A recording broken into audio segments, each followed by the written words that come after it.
By the end of this video, you will know how to recognize and translate imperfect tense verbs in the Greek New Testament. Hi, Rob McIver here. Let's talk about the imperfect tense. Now, in a separate video about tense in the Greek New Testament, I've noted that there are three things that sort of go into the mix when we're considering the meaning of a tense.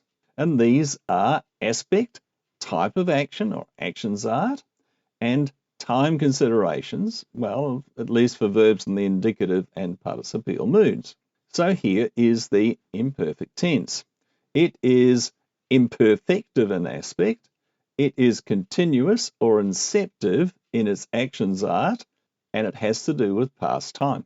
So the imperfective aspect means that the action is viewed from within it. It's an ongoing event that the subject of the verb is experiencing.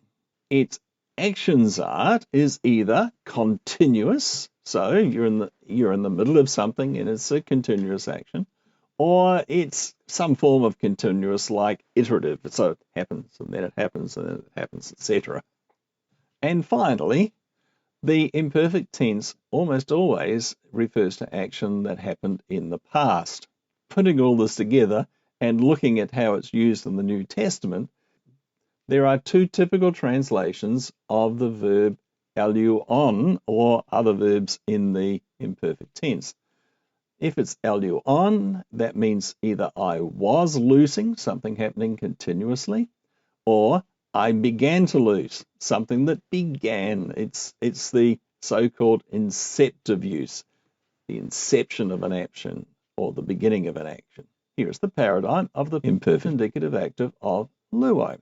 It goes eleuon, eleues, eleuen, eleuomen, eleueti, eleuon. And many of you will be saying right now, hey, aren't those the endings of the strong aorist? Well, yes, they are. They also belong here on the imperfect indicative active. And in a second or two, we're going to talk about how to tell the difference between an aorist and an imperfect. Here are some examples of the formation of imperfects in the New Testament. We have eleuon, so at the beginning, there's something that happens. If we can, we add an epsilon, and at the end, we add some endings. And these endings cause few irregularities in the Greek New Testament. So it's a very regularly formed tense. And I won't make any contrast with the strong aorists. All right. With the verb gnosko, the imperfect is egnoskon. The imperfect of lego is elegon. So we add the epsilon at the beginning and then we add an on at the end. Thelo has the imperfect athelon. Oh dear, I told you that the imperfect tense was formed regularly. Well, here's one of the few exceptions. Instead of an epsilon at the beginning, we have an eta. Erotao, this verb has two interesting features. One, it begins with a vowel, and it also is an ao verb, and its imperfect, not unexpectedly, is aerotone. So the epsilon lengthens to become eta, and the ao becomes own, because alpha plus omicron becomes omega, alpha plus an O sound. We have eperotao, which is like erotao, except they put epi in front of it, and you will see that the epi stays the same. It's the aerotone is added to it. So the imperfect of eperotao is epaerotone. Akalutheo becomes akaluthune. Again, we have epsilon plus on becoming omicron upsilon, which is entirely predictable given what we know about eo verbs. Laleo becomes elaloon, and the imperfect of peripateo is periapatoon. A couple of things happening here. One of them is expected, given what we've just looked at. When we add the on ending to the eo verb, it becomes oon, omicron upsilon. But did you notice that there was a difference between what happened with peripateo and eperotao? Because eperotao is a combination of epi plus erotao, and the iota of that epi disappears. But with peripateo, which is a combination of the preposition peri plus pateo, the iota of the peri remains. And this is consistent with what peri does when combined with other verbs.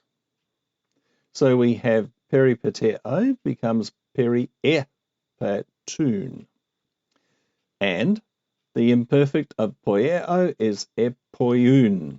Now let's look at some examples of how we translate the imperfect tense. Now, we recollect that we've already mentioned that the aspect of the imperfect tense is imperfective, so the subject is embedded in the action, and that the actionsart can be continuous, which is natural with an imperfective aspect, or it can be inceptive. Here are some examples of the continuous tense, where we translate the imperfect as was or were ing.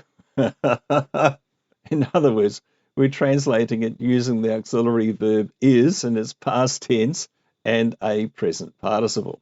It's not so bad when we actually look at some examples. In Luke 17, we find the following: aistheon, epinon, egamoon. They were eating, they were drinking, they were marrying. And the imperfect tense is used here deliberately to emphasize that the action is continuous. They were continuously eating, continuously drinking, and I guess marriage would be iterative, but a lot of it was going on. Another example, this time from Mark 12. Kai poly plusion ebellon polla. So, and many rich people were casting in much. Well, we probably would use the word casting in this context. And many rich people were throwing in much. And you can see the imperfective aspect of the imperfect ebellon is highlighting here. They were doing this all the time. The other common translation that we use to translate the imperfect in the Greek New Testament is to use the word began plus the English present participle.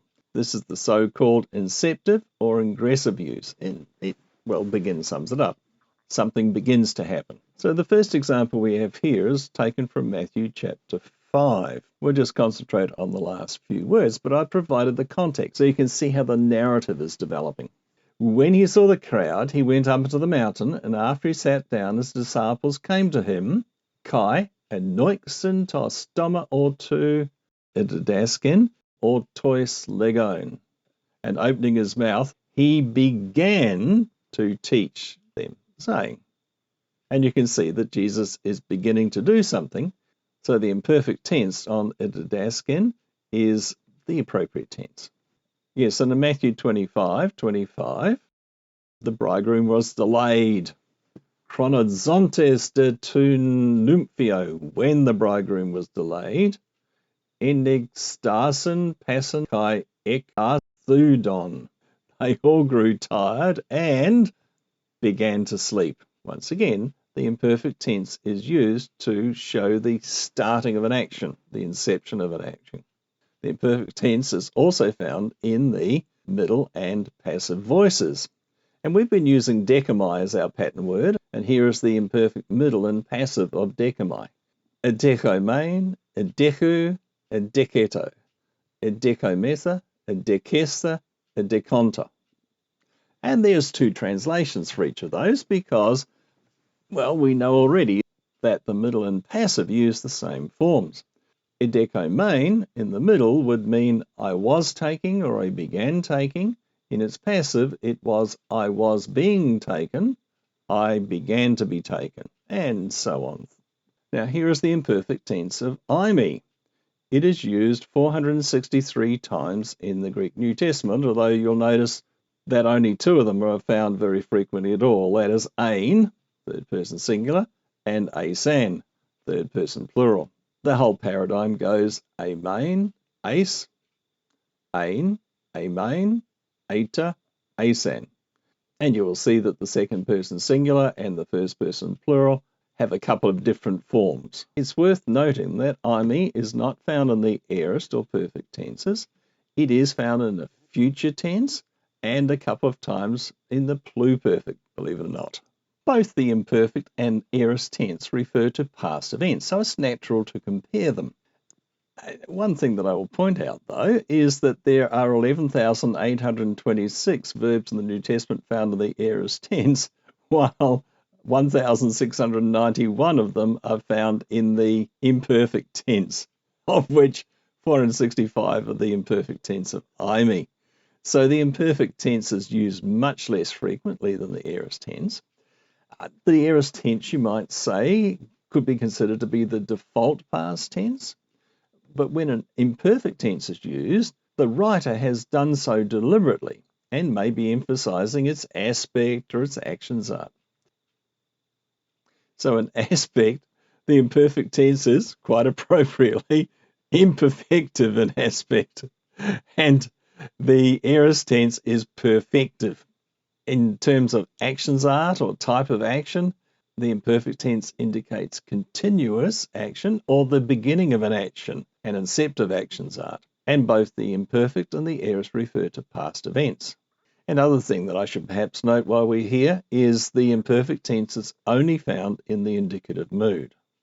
Another feature of the imperfect tense is the endings found on the imperfect are also the endings found on the aorist tense, well, at least the strong aorist verbs.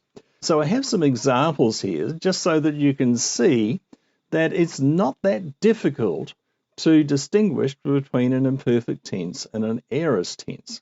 If you run your eye down the column of the imperfect indicative active examples we have there, you will see that the imperfect tense is almost always formed in a regular manner. We add an epsilon, or lengthen the vowel at the beginning, and we add the endings on s, etc. to the end. So we have, well, let's not start with ago. Let's go right down to lambano, where everything is straightforward.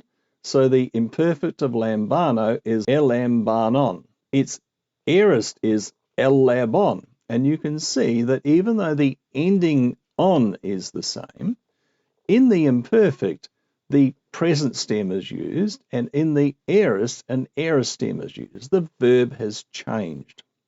We see the same thing happening with Lego. The imperfect of Lego is el-legon. We add an epsilon at the beginning and on at the end is the ending, and the difference between that and the aorist is patent. The aorist is ipon. The verb stem has changed. Now that we've seen the basic pattern, let's look at some examples where the verb begins with a vowel. So ago begins with a vowel. It has the imperfect agon.